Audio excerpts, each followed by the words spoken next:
And we welcome you back into Dodger Poke Report for the next edition of Dodgers Down on the Farm for Low A Rancho Cucamonga. I have not had video in the last couple of podcasts for Rancho Cucamonga. I am absolutely loaded full of video this week, and so I am so excited to get to it and show you some young men that I haven't been able to get to here recently. So I'm ready to get to it. Before we do that, I want to talk about last week, and it was kind of hit and miss for Rancho. You know, they started off the weekend on Friday and Saturday kind of tough. They lost some tough games, but they fought back, had a good game on Sunday. They ended up going 2-4 on the season. I'm going to look down at my notes, so I apologize for that because I want to make sure and get all of these notes correct. Damon Keith, now listen to this, okay? He continues to lead the team. He continues to lead the Quakes in average at 297. He leads the Quakes in doubles with 20, RBIs at 54, walks at 56, slugging percentage at 505, OPS at 934, and he is second on the team in on-base percentage at 429, and he is tied for second place on the team with Austin Gethier in triples at 4. Jake Vogel leads the team in triples at 7. I'm tired of saying that. Wow. What a year Damon Keith is having. And the fact that he is still at Low A Rancho Cucamonga just shows you just how talented this organization is and how much depth that it has, that he is still with Rancho. So let's not waste any more time. Like I said, I am loaded for bear with videos this week, and let's get to them. You're looking at the big, tall right-hander out of Georgia Southern, Jonathan Edwards, that the Dodgers picked up from the Rangers last year. Edwards has not allowed a run in his last 4 outings, and if you remove his outing on June 24th, which clearly, if you look at his stats, that one outing is clearly an outlier. Look at that 4-seam up in the zone that he gets.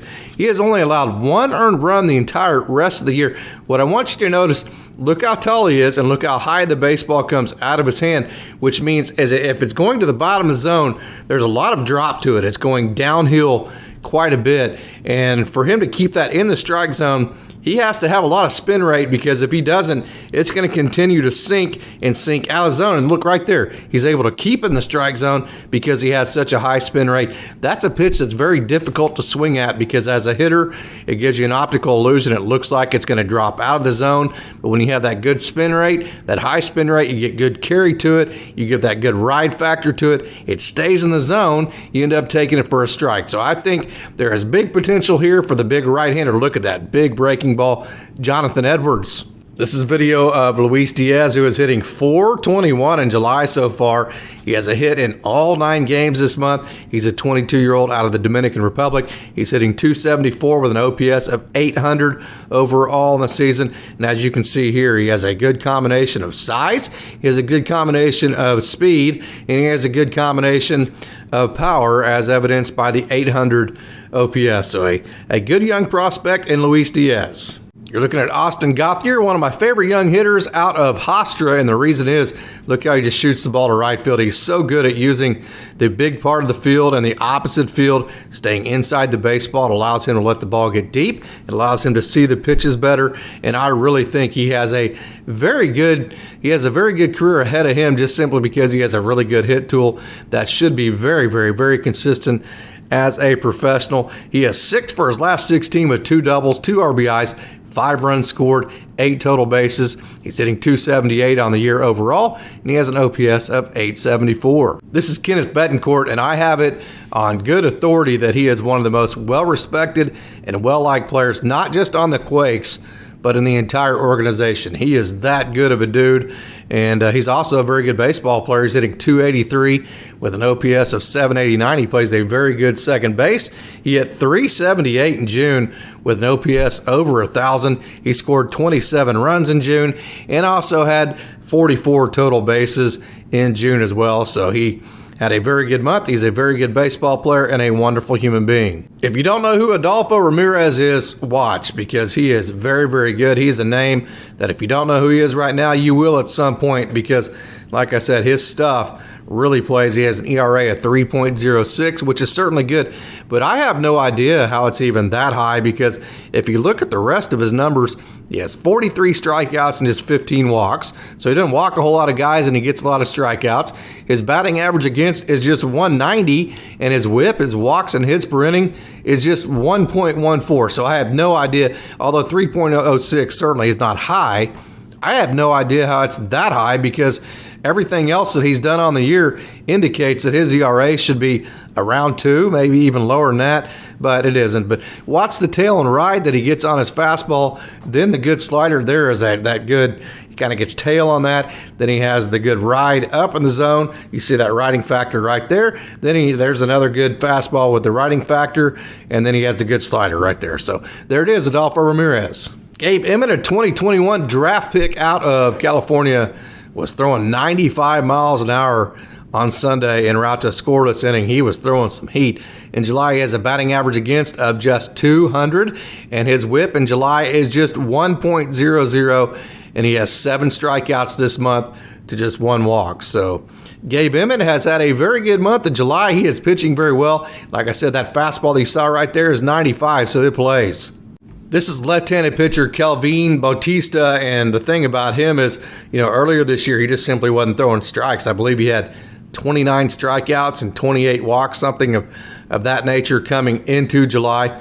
Don't quote me on that. I think that is correct, but you can check for yourself if you wanted to check his stats. The bottom line is he wasn't throwing enough strikes, and he was walking too many people. And as you can see with his stuff, when he's throwing strikes, he is very, very, very good. So I say that only to say he's allowed an earned run. He has not allowed an earned run in his last 3 outings. He has not allowed an earned run in 4 out of his last 5. And in July, he struck out 6, but he's walked just 1. So I think he is starting to correct the balls and strikes issue that he has had this year. And when he does that, he is very good when he's throwing strikes, as you can see in this video. Cal Baptist, you produced a really good one. Damon Keith, as we said just a minute ago, leads the Quakes in all of the following categories. Average at 297, doubles 20, walks 56, RBIs 54, slugging percentage 505, and OPS at 934. He is second on the team in on-base percentage, 429.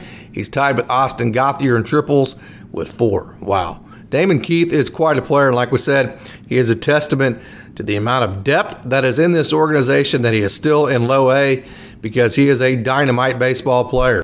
You're looking at Junior Garcia hit his 14th and 15th double last week for Rancho at the time of the doubles that we're seeing in this video.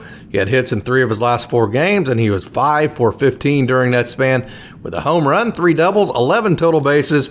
He is a 20-year-old out of the Dominican Republic that has been in the organization since 2018. So there's a good look at Junior Garcia. Jake Vogel out of California has speed to burn, and you are looking at, if I can hit mute here just in a second. Jake Vogel that you're seeing in this video is a right-handed hitter with speed to burn out of California, as you can see here as he beat out that infield single, and he had a 2-hit night the other night, including his 10th double in the video that you're seeing, and he has raised his average, Jake Vogel has, by 45 points since June the 2nd. At the time of the video that you're seeing here, he had an 11-game hit streak. He had hits in 16 of his last 17 games. You can see it's kind of Paul Malter-ish, and the way that he swings is very, very simple. He was a 3rd-round draft pick in 2020, and like I said, he has speed to burn, and he leads the team in triples with 7. You're getting a good look at 2021 draft pick Peter Hubeck out of Gilman High School in the Baltimore area. His dad was the principal at Gilman Upper School there in the Baltimore area. He actually played under Larry Sheets, who is Gavin Sheets' his dad. So Gavin and Peter are very good friends, and Gavin is on the Major League team with Chicago White Sox.